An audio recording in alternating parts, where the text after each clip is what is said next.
आपकी मुलाकात कराते हैं पाकिस्तान में बरतानिया के हाई कमिश्नर जेन मैरियट से। जेन मैरियट ने हाल ही में पाकिस्तान में सिफारती जिम्मेदारियां संभाली हैं और दोनों मुल्कों के दरमियान ताल्लुकात बढ़ाने में इंतहाई दिलचस्पी रखती हैं और इससे कबल कीनिया में बरतानवी हाई कमिश्नर की हैसियत से खदमात सर अंजाम दे चुकी हैं। यमन और ईरान समेत फॉरेन एंड कॉमनवेल्थ ऑफिस में भी अपनी अहम जिम्मेदारियां निभा चुकी हैं।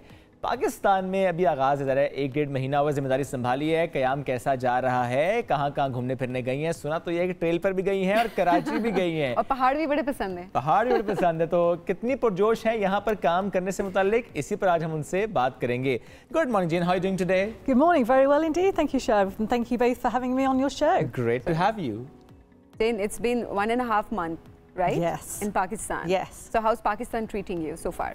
Really well, absolutely loving it, I have to say. It feels a lot longer, but in a good way that I've been here. So I've already, as I think you mentioned, been to Karachi, I've been to Lahore, I just spent the weekend in Nathia Gali. In a month? In a month, and I'm really hoping to get up to the mountains soon. Looks like you're here on a vacation.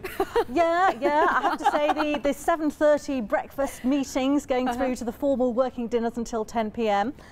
Make me feel as though I'm working very hard. But when I say to my mum, I'm in this place, I'm in that place, she's like, are you just on holiday? Do you get paid to party? Or you just arrived? And I'm like, Mum, I work really hard. I suspect some of your viewers can relate. You work really hard, and your mum's like, are you working hard enough? And how was Karachi? And how was the weather of Karachi?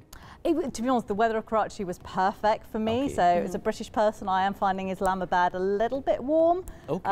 Lahore was a little bit warm, and Karachi was a bit cooler. It was the first day I'd been here under 30 degrees.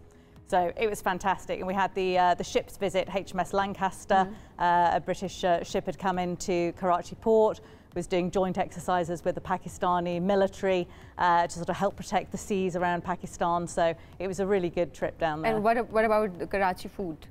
Did you try biryani? Great. Did try biryani. Sindhi biryani? Sindhi biryani. It was excellent.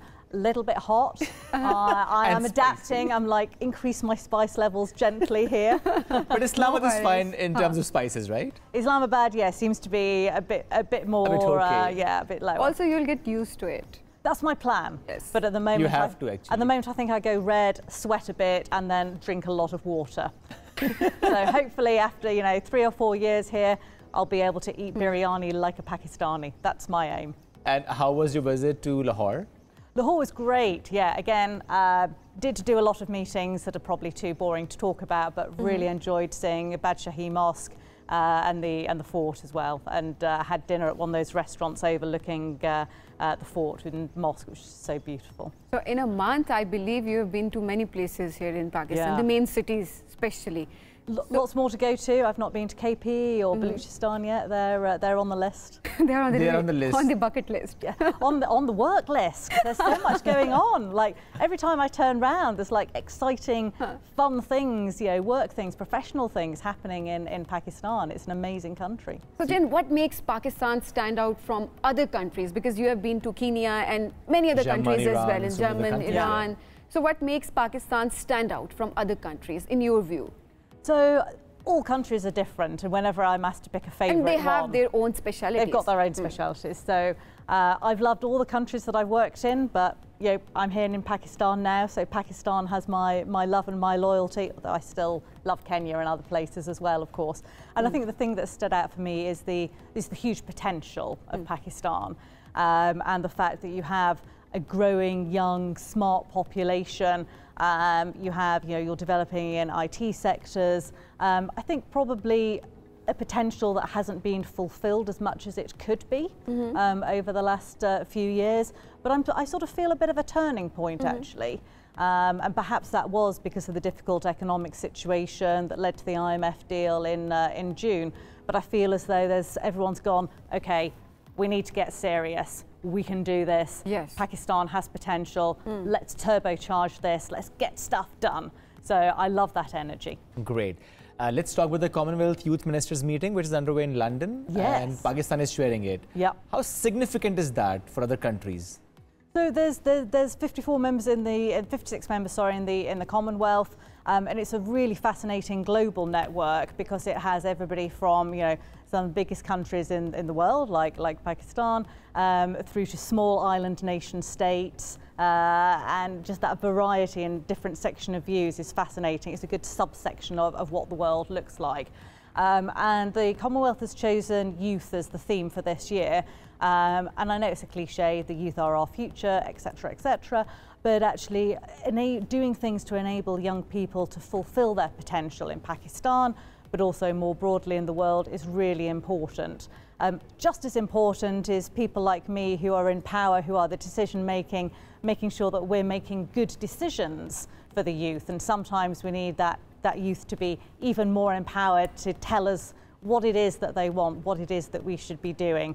It's that classic thing of, you're an idealist when you're 18 and then you get more conservative as you get older. So we need to keep that youthful idealism on focusing on making the world a better place. So this week in London is focusing on aim higher, delivering more for young people in the Commonwealth.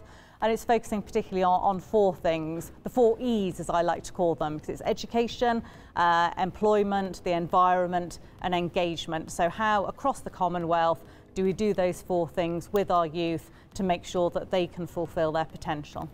And what are your plans? Because you said you are in power, you have the decision-making power. So what are your plans to empower the youth of Pakistan after this meeting? Yeah. So there's 4 big things I've been really keen to highlight, actually. 2 of them are Commonwealth and 2 of them are UK. And the first is the Commonwealth Secretary General, who has got an Innovation for Sustainable Development programme running. Prizes are around £3,000. I'm struggling to convert that on air. But sort of cash prizes for ideas around projects for sustainable development. So Google Commonwealth Secretary General, Innovation for Sustainable Development, and the details are on there. The second thing the Commonwealth doing is the Commonwealth Youth Awards, which again are cash prizes ranging from about 380,000 rupees to 7.5 million rupees. And then the UK is launching our scholarships round for this year, so Chevening scholarships, so master scholarships, fully paid, applications now Chevening is hard. Yes, Chevening is really hard. That's because there's so many good quality candidates, right? Exactly, which is a good thing. And then Commonwealth scholarships, which are also open now until the middle of October. So that's aimed at PhDs and as well as masters as well. Seems like there's a lot in the pipeline. There's a lot in the pipeline, and actually on Chevening, we've got one of the highest numbers of Chevening in any Commonwealth country actually for Pakistan. And I waved off the last cohort about 3 weeks ago, who are now in the UK adapting to all things British, including a heat wave, which will help. Great. So Jane, we can see that people go to the UK, they prefer to go there for the education, for their higher education, or maybe for the earning purpose. But how can we strengthen the UK and Pakistani relations when it comes to the youth of both the countries? So I think there's a combination of things that we can do, so at the moment there's a lot of UK investment in education, over $800 million over the last 10 years to focus on education, including obviously education for women and girls. But what I'd also like to see is even more of those linkages between universities. So there's a lot of actually universities in the UK that have links with universities here, not all of which we know about. So it's great. I'm forever stumbling across great links between our 2 countries. And of course, with 1.6 million diaspora in the UK, there's an awful lot of family links as well here that I think enable that cross-fertilisation. And the BHC specifically looking at various projects and programmes, including the scholarships, which I think are great opportunities. But yes, I'd love to do more, but hopefully we'll get some good applicants this year and send off about sort of 50, 70 very lucky people. So good luck to all the lucky people, especially the students of Pakistan. We urge them to apply. True जी. ज़रा वो कोशिश करते हैं कि जितना apply करेंगे, मैं साथ साथ ज़रा नाज़रीन से भी मुखातिब हो जाता हूँ कि जिस स्कॉलरशिप्स की हम बात करें वो शेवनिंग है, डिफरेंट स्कॉलरशिप्स हैं, ये बड़ी इंपॉर्टेंट है कि इनके बारे में लोग समझें, जानें और फिर अप्लाई करें ताकि वहाँ जाकर वो पढ़ पाएं. Jane, Pakistan is one of those countries having the highest youth bulge, right? Youth population. and you've met so many young Pakistanis at various events. What is your impression and what is your message to them? So I've just been really inspired by all the young people I've met and their passion for a whole variety of things, but particularly around the environment. So I was at the Commonwealth Youth and Climate event last week, and students had kind of developed what the school of the future should look like. And you know, everything from my favourite innovation that won't work, but I liked it, was a sort of a windmill on top of a school bus that would get the wind as the school bus went around. Yes. So I love the creativity there. But actually the innovation around catching rainwater, recycling that, kitchen gardens within schools, which the UK has been supportive of over the last few years, solar panels on roofs, things like that. So it's just heartwarming to go and hang out with people who are like, yes, we can do this, we can, you know, the future is ours, we will help transform it. Very energetic. Yes, very energetic, which I love. That's great. And what was your impression about Pakistan before landing in Pakistan, and what is your impression now? So I've been to Pakistan a couple of times before, so it wasn't sort of completely new to me. I think the times I've been before, I've been in Islamabad and in Lahore, and they'd just been sort of meeting room, airport, hotel, meeting room, airport, hotel. So it's actually just been great to get out and see what I was expecting, which is a great culture, great people, friendliness, hospitality. Although I have to say I can barely fit in my trousers now because, you know, the incredible hospitality and food of the Pakistani people is legendary, and I'm definitely eating a bit more of that than I should be. And what about Pakistani culture? Because in Lahore we have a different culture, in Karachi we have a different culture, in Islamabad we have a different culture. Yeah. So what do you like most about Pakistani culture? And are you planning to adapt some? Yeah, especially the Pakistani dresses. So the Pakistani dresses are definitely more practical. I'm still kind of in my Western business suit, but come and see me in 3 years and let's see if we've swapped dresses or something like that. Why not? Yeah, exactly, why not? I'm always a little bit wary of cultural appropriation, actually. So, you know, it's a delicate line. When are you sort of with your own culture? Because I am the British High Commissioner, so I have to look British. But equally, if I go around looking as lovely as you are, am I appropriating your culture in a way that isn't right? So there's all sorts of landmines, particularly with social media, because there's lots of people who are quick to say, that's great, and a lot of people who are quick to say, I'm not sure about that. Learning Urdu as well, or trying to do that? Trying to. I only had sort of 4 weeks between leaving Kenya and arriving in Pakistan, so I'm trying to learn on the job. I'm not going to embarrass myself with the few phrases that I've learned so far, though. I would like to know those phrases you've learned so far.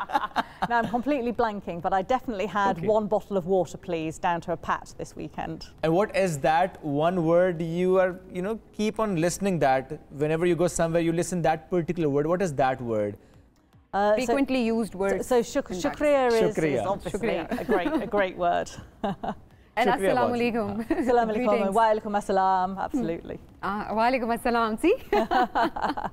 And the next plan is Peshawar or Quetta?